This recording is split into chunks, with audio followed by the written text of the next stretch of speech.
Hello, welcome to Flower Juice. My name's John McDonald, and today we're going to make a funky Christmas design. So I have this pre-made frame, and this was one that I created because I wanted to enter a competition. So we're going to rework it and use it today just to have something that's a little bit different for Christmas. So the competition that I entered was the International Friends of Floral Design page on Facebook, and during COVID they actually started to create some online competitions.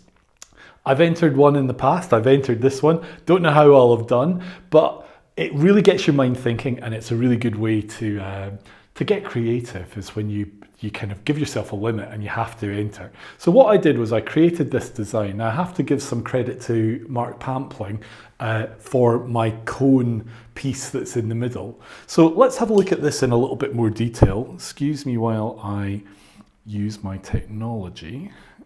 So let's have a little look at our frame. So what I've got is I have this vertical piece of pine cones. Now, this has been made by basically taking cardboard, piece of flat cardboard, adding some strong wires to it with a hot glue gun, adding more cardboard to make a really strong base. Now you could use a piece of light wood. Doesn't really matter as long as there's a bit of strength there. And then what I did was I came in with the hot glue gun and basically glued on a row of these cones. Now I had quite a big bag of cones. I went through them all so that I could get ones that were quite consistent, so that they're generally the same size. Now that I put onto a cane, and then I drilled a hole in this log, and that's our base. So essentially the log is plant material, the cane is plant material, the cones are plant material, and then to add that extra layer, what I've done is I've used some cornice, which I have in the garden. And what was great about the cornice was we had these branches where it branched off and made like a triangle. So at the very top, I was able to use that to my advantage to create the peak of the tree. So basically keeping a consistency and adding them in. And what I've done is I have used some, what do you call it, and where is it? Yeah, here we go. Here we've got this paper covered wire. So this is just this type of paper. Basically really useful stuff. Wire covered in paper, and you can use a little pair of pliers just to get that nice and tight. So that is how I made the frame.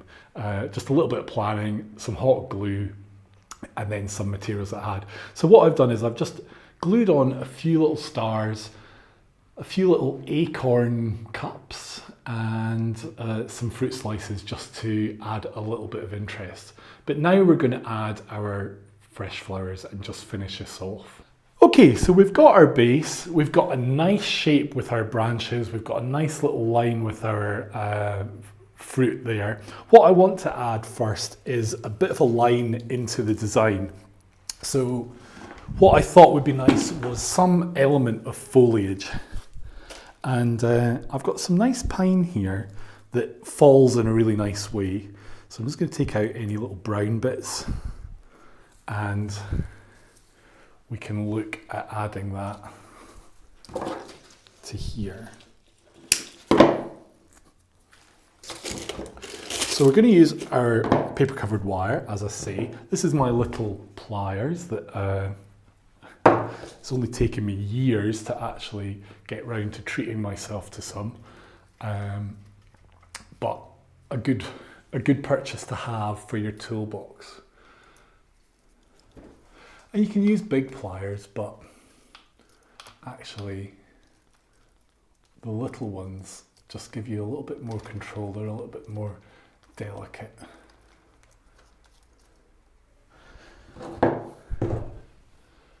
Now, when I was first playing with this concept, as I say, it was for a competition, and if you were making something like this, you don't need to wire every single thing. If it's going to be in a place that's not getting moved around, then ultimately it's not a problem. it'll sit quite happy. These actually kind of manage to hook onto themselves. If you're going to be moving it, then that's when you need everything to be really secure. And that's when it's worth coming in with a little bit more of a, tightening things up and making sure that everything is absolutely secure. Now, I quite like the idea of bringing this in over here.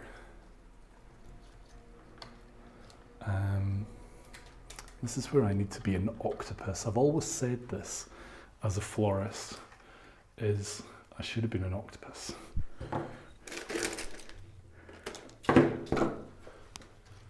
I absolutely love this holly. And this is the first time I've seen it in Hungary, where I live. I think it's kind of probably something that hasn't been here before, and it's a little bit expensive for what it is, in a sense. But really, it's worth the money because it lasts so well. And I was very fortunate to actually visit a grower of this holly, and it's very interesting what they do. Basically, it produces all the berries, it's still covered in leaves, and what they do is they harvest it all, they stack it, cover it in plastic, and just wait for all the leaves to come off it, and just keep it into cold greenhouses, cold places, and it works great. So, flower-wise, I don't really have very much. I really wanted to probably do the gerbera as our main focal point. So let's have a little look. When you have a bit of a structure like this, things can tend to hold themselves. I have a test tube. So I'm going to use a test tube with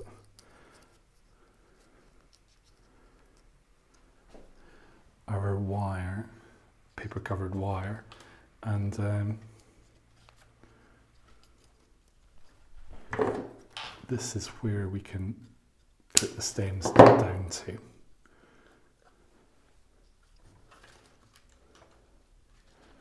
So I think when we've got an arrangement like this that is really quite simple, we don't need to have a lot of materials and a lot of things going on. It can actually be kept quite simple. I am going to use that test tube for both, because why add another one?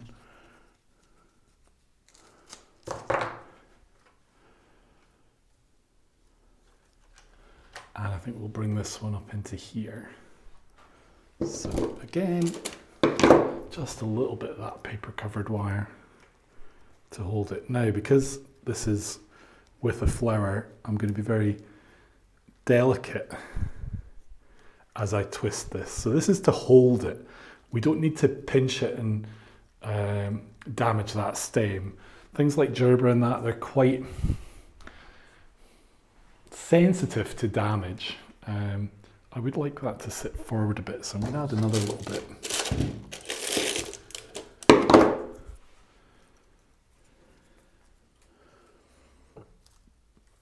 The other thing as well is I quite like the open nature of this tree. So personally, I'm not going to add a huge amount of materials that then hide that. We've got the shape of our tree. We're really adding like highlights. So if we think about this as like a brooch, then essentially that's what we're doing. I only have one or two, and I don't think I really want them in there. I do have a little bit of Mahonia. Do I want that? Maybe down to here would be quite nice.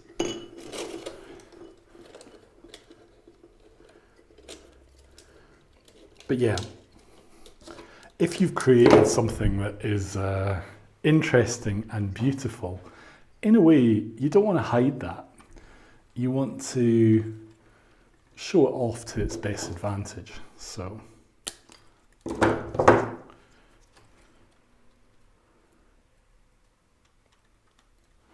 And I think if that's a conscious decision, then that's perfect.